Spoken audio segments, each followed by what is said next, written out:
मेरा गांव मेरा देश, देखते रहिए आपका संदेश। ताजा खबरों के साथ हवा सिंह चहल। हेलो दोस्तों, नमस्कार। मैं हवा सिंह चहल, संपादक आपका संदेश। दोस्तों, किसान आंदोलन ने काफी दिन हो चुके हैं और अभी तक स्थिति जस की तस है, यानी कि कोई समाधान अभी नहीं निकला है। अभी बातचीत हुए भी काफी दिन हो चुके हैं, लेकिन अब किसानों ने जो रुख अख्तियार किया है वो बड़ा चिंताजनक है। एक दिन कुरुक्षेत्र के किसान का प्रोग्राम था कि उन्होंने फसल अपनी उसमें ख़त्म कर दी है और बाढ़ लग गए भाई जमीन को। खेती खड़ी है, उसमें खड़ी खेती ने लग गए तहस नहस करने। और इसी तरह कल गुलकणी का एक केस आया जिला जींद का, वहाँ भी एक राममेर किसान ने इसी तरह खड़ी फसल में ही ट्रैक्टर चला दिया। और आज गांव मदनहेड़ी में एक किसान ने खड़ी खेती में ही अपना ट्रैक्टर चला के और ये कह दिया भाई हम कुर्बानी देंगे। दोस्तों, मुझे नहीं लगता कि इस कुर्बानी से सरकार पर कोई असर पड़ेगा। अब इस फसल को तहस नहस करने की बजाय सीधी बात सरकार से हो तब कोई समस्या का समाधान होगा। इस तरह फसल खराब करने से तो किसान का ही आर्थिक नुकसान होगा। सरकार न कोई इसका मुआवजा देगी न कोई बात, और जब भी बात होगी तो वो देखी जाएगी। लेकिन इस किस्म के मैं नहीं समझता। मैंने एक दिन बात की थी और टिकैत साहब ने भी जो बात कह रहे हैं ना, राकेश टिकैत ने कहा है फसलें नष्ट करने के लिए, उनका भी मैंने पूरी तरह बयान सुना था। उन्होंने ये कहा था कि अगर आवश्यकता पड़ी तो, यानी कि यहाँ बॉर्डर खाली करने पर कोई बात आई थी, तब उन्होंने कहा था कि अगर बॉर्डर से लोग जाने लगे तो फिर हम यहाँ से हटेंगे नहीं, चाहे हमें फसलों को भी आग लगानी पड़े, अपने घर घर के गेहूँ निकाल के निर्बाक के हम छोड़ सका या फूक सका उसने। ये बात उन्होंने कही थी। ये नहीं कहा था मैं कच्ची फसल में आप ट्रैक्टर चला दूँ। तो दोस्तों, आज मैं आपको दिखाऊंगा गाँव मदनहेड़ी में भी पूरे के पूरे खड़े गेहूँ में ही ट्रैक्टर चला दिया और कई किले उसने तहस नहस कर दिए। तो इस किस्म से ये बड़े चिंता का विषय है। इस प्रकार किसान जो कुर्बानी देनी शुरू करी है, ये बहुत बड़ा और सख्त फैसला है। और आप अंदाजा लगा के देखो, जो किसान पहले ही घाटे में है, अगर वो इस तरह फसलों को डिस्ट्रॉय करके नष्ट करके फसलों को कितने दिन तक वो जी पाएगा। तो ये सरकार के लिए भी सोचने वाली बात है। ये कदम उठाने का मकसद मुझे लगता है कि है कि सरकार पर दबाव बनाया जाए। अब भी सरकार अगर नहीं चाहती तो गांव में जब भी कोई सरकार का नुमाइंदा आएगा तो उनका बाइकाट होगा। अब भी कई जगह जाते हैं बाइकाट होता है। कुछ जगहों को छोड़कर जहां किसानों का प्रभाव कम है, वहां शहरी इलाके के अंदर वहां बीजेपी वाले घूमते हैं। गाँव में जहाँ भी जाएंगे वहाँ जो किसानों के बीच में जाएंगे वहाँ विरोध होगा। और इसकी एक वानगी आपने यूपी के अंदर भी देख ली।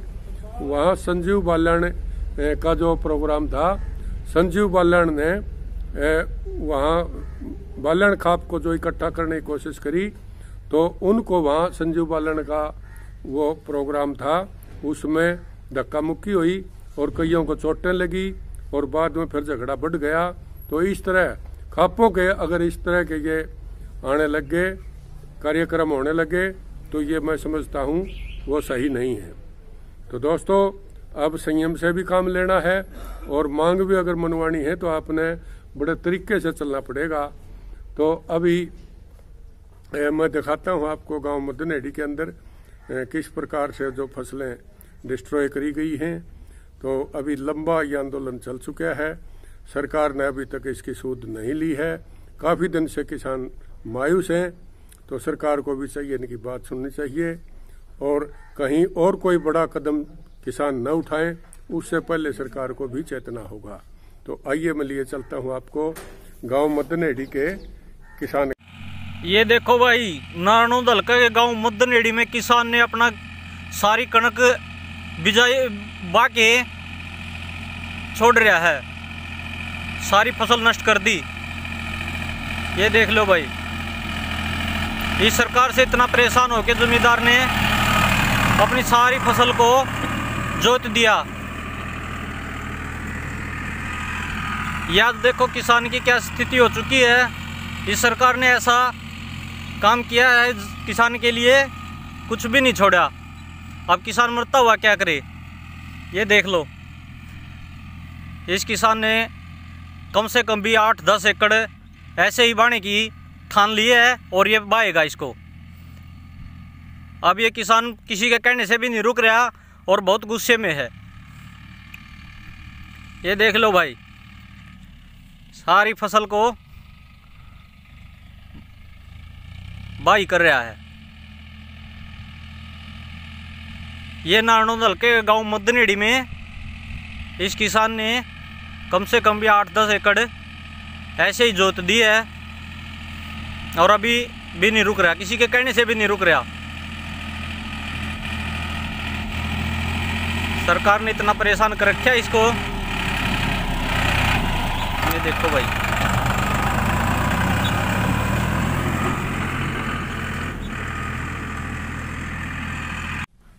तो दोस्तों, आपने ये देखा किसानों का जो ये फसल नष्ट करने का ये जो कार्यक्रम है, ये कैसा आपको प्रोग्राम लगा?